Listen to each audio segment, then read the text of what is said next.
Chapter 2, Brought to the Farm. I groaned as something wet brushed against my cheek. My eyes fluttered open to see Charles leaning over me. He smiled before wiping my face with a warm cloth. My temple was throbbing and I struggled to keep my heavy eyes open. I rolled my head to the side, looking away from Charles. There was a large dresser and a rocking chair in the corner of the room. I was lying on top of the bed.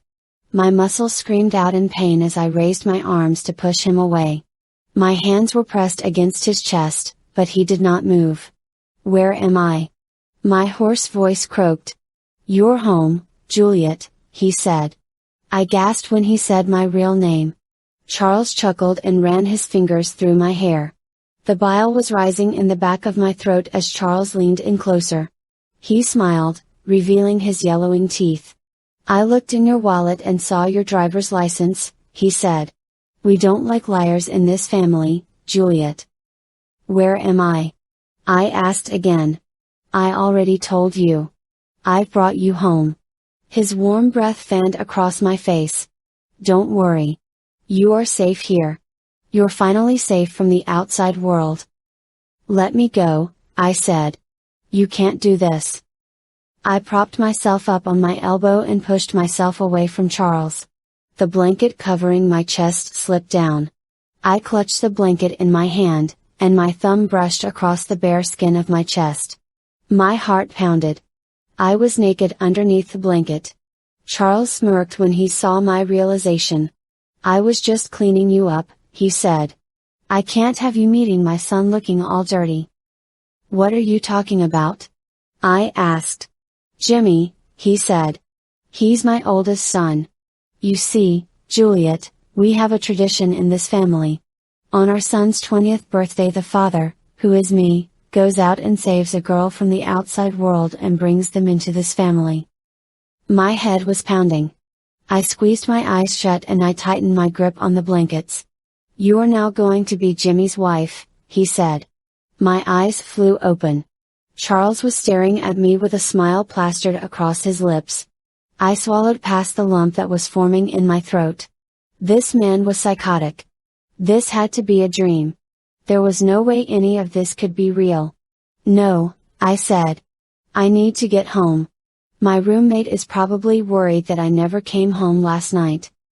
"Don't you realize that your roommate doesn't care about you?" Charles said. "No one in your life cares about you. That's why you need us. Jimmy is going to love and take care of you." "No." I shook my head, and it caused the sharp pain in my temple to grow worse. I gritted my teeth. Charles stood up from the edge of the bed. "I'm going to go get Jimmy," he said. "He can explain everything to you." "Please," I begged. "Please, I need to go home." "I already told you that you are home." Charles walked over to the bedroom door. He stopped and looked over his shoulder. "You need to behave. You will realize that in this house there are consequences for every action you make." I let out a shaky breath as he exited the room. I gathered the blanket and wrapped it completely around my body. I shimmied my way to the edge of the bed. I placed one foot on the cold floor and pushed myself onto my feet. My knees wobbled as I tried to steady myself. My eyes scanned the room. There was a window, but thick bars were blocking the view. I did not have enough energy in my body to lift my feet and take proper steps. I shuffled over to the window. I wrapped my fingers around one of the bars and gave it a yank. It did not budge. I groaned and tried pulling on the bar again. The bedroom door opened and I looked over my shoulder. A man around my age walked into the room. He was tall, a lot taller than Charles, and it was intimidating. He had long dark hair that was tucked behind his ears. A thick jagged scar started at his nose and ran horizontally across his cheek to his ear. The sweat was building up on my palms, and I was afraid that the blanket would slip out of my grip. My knees gave out underneath me. With my back to the wall, I slid down onto the floor. The man hurried over to me. He crouched down in front of me. Tears had escaped my eyes and were rolling down my cheeks. I flinched when he reached forward to wipe them off of my face. "Don't cry, Juliet," he said. "I am not going to hurt you. Don't touch me, I said. I swatted his hand away from my face. This must be Jimmy. He grabbed my wrist in a crushing grip. Don't hit me, he said. I won't tolerate disrespect. You can't do this to me, I said. I can't do what? He asked. I can't take care of you. You can't kidnap me. We didn't kidnap you. We saved you. You should be thankful. I shook my head and more tears slipped down my cheeks. Jimmy's grip loosened on my wrist, but he did not let go of me. You're so beautiful, he said. Please, I said. My voice cracked because of the tears. Please, if you let me go, I promise that I won't say anything. I won't go to the police or anything. You guys won't get in trouble. Just let me. Juliet, Jimmy cut me off. You're not going anywhere. Now, can you walk?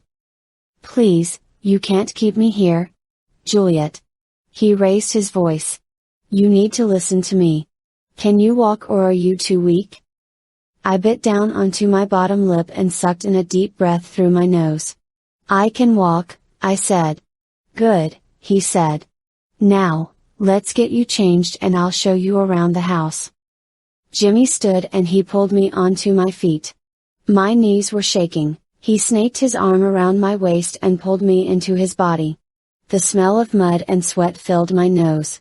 I looked down to see that his fingernails were caked in dirt. He pulled me over to the bed and had me sit down on the edge. He opened up the dresser and I watched him put a pair of jeans, underwear, and a sweater on the bed beside me. Let me help you, Jimmy said, reaching for the blanket wrapped around my body. I turned so that his hand brushed against my shoulder. Don't touch me, I said. Juliet, I am just trying to help, he said. You're too weak to do this yourself. I don't need help, I said. You can go. I'm staying here to make sure that you don't fall. You know I'm going to be your husband. You don't need to hide from me. Can you at least turn around? No. I looked over to the pile of clothes. I pushed myself off the bed with one hand. Jimmy's eyes were locked on me as I tried to shimmy on the underwear and jeans while hiding myself with the blanket. When I put on the shirt, I turned my back to him and slipped on the bra and the sweater. The sweater had a turtleneck and the sleeves ran past my fingertips. I sat back on the bed and set the blanket down. Jimmy went through a door connected to the room. I leaned to the side to see that it was a bathroom. He opened up the vanity and brought something over to the bed. He lifted it and I saw that it was a brush. He ran it through the knots in my thick dark hair. You really are gorgeous, he said. I can't believe how beautiful you are. Jimmy finished brushing my hair and flipped a piece over my shoulder. He pulled me off of the bed. His one arm was around my waist and he had his other hand on the back of my head. I pushed my hands against his chest and tried to wiggle out of his grip. He leaned forward and pressed his lips against mine. I pushed hard on his chest to try and create some distance. His fingers were curled in my hair and he was holding me in place. His lips attacked mine and his tongue swiped across my bottom lip. I tried to roll my head to the side, but his grip tightened. When he was finished, he was smiling. Let me show you the house, he said. And then I can go home. I asked. You're funny, he said. Dinner should be ready. Jimmy kept his arm around my waist and held me close to his body. Pain shot across my temple with each step we took. If Jimmy was not holding me up, I would probably be crumpled up on the floor. He opened the bedroom door. There was a large wooden banister that ended in a staircase. There was faded and ripped wallpaper on the walls. The floor creaked as we stepped into the hallway. Dad's room is at the end of the hallway, he said. Tommy's room is next to ours. Tommy? There was another male in this house. That must mean that there was another kidnapped girl here. I needed to find her. We could work together and get out of this. Jimmy's grip on my waist tightened as we walked down the stairs. The rich smell of food filled my nose. The staircase ended in a thin hallway. We went through the door on the left, and it opened up into a large kitchen. A wooden table sat opposite the counter and matching chairs surrounded it. Charles was hard to see behind the cabinets, but I could see him stirring a large pot on the stove. Another man, who seemed to be a couple of years younger than me, was putting bowls on the table. His eyes widened when he saw me. "Tommy, this is Juliet," Jimmy said. He pulled out one of the chairs at the head of the table and pushed me down on it. "Who is she?" Tommy asked. "Juliet Miller," Charles said. I looked over to see him pouring stew into bowls. 19 and from New York. "City or state?" Tommy asked. "State." Jimmy sat down in the seat across from Tommy. Charles carried a bowl over and set it down in front of me. I could see it was full of potatoes, carrots, and some kind of meat. "She was a bit of a fighter too," Charles said. "You may have your hands full with this one." "I think she's going to behave," Jimmy said. "Don't be so naive, boy. You need to be able to set her straight if she's being disrespectful." I sucked in a deep breath. I had become so nauseated listening to them talk about me that it seemed like I was going to vomit all over the floor. "Please," I said. "Just let me go." "Juliet, if you ask to go one more time I will make sure that Jimmy punishes you," Charles said. "Do you understand?" I kept my gaze on the stew and stirred the spoon in the bowl. In the corner of my eye, I could see Charles storm toward me. He slammed his fist down on the table, and the bowls rattled. I jumped in my seat. "Do you understand me?" His face was only inches away from mine, but he was shouting. "You answer us when we ask you a question. Understand?" "Yes," I said. Charles let out a huff of breath. He put his hand on the back of my head and slowly dragged it down my hair. I dug my teeth into my bottom lip. "Good girl," he said. "Now, eat everything in that bowl."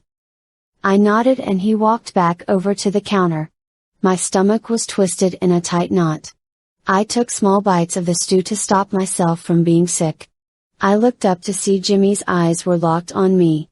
It reminded me of the way Donovan watched me at the club. Charles sat at the head of the table. I looked back at my bowl and we finished our dinner in silence. I forced myself to eat all of the stew. I was not sure what Charles would do if I did not do what he said. I did not want to experience one of these punishments that Charles had mentioned. "You two can go upstairs," Charles told Jimmy and me. "Only for tonight, Jimmy, I expect Juliet to be cooking tomorrow." "Okay," he said. "I'll make sure that happens." Jimmy stood and he extended his hand to me. Charles had his fingers tented in front of his face. He raised one of his eyebrows. "Juliet, don't be rude," Charles said. I took Jimmy's hand and stood. He had a crushing grip as he pulled me out of the kitchen. We went up the creaky stairs and down the hallway to his room. He let go of me once he closed the bedroom door. He smiled and it contorted the scar that ran across his cheek. I braced myself for whatever he had planned to do with me.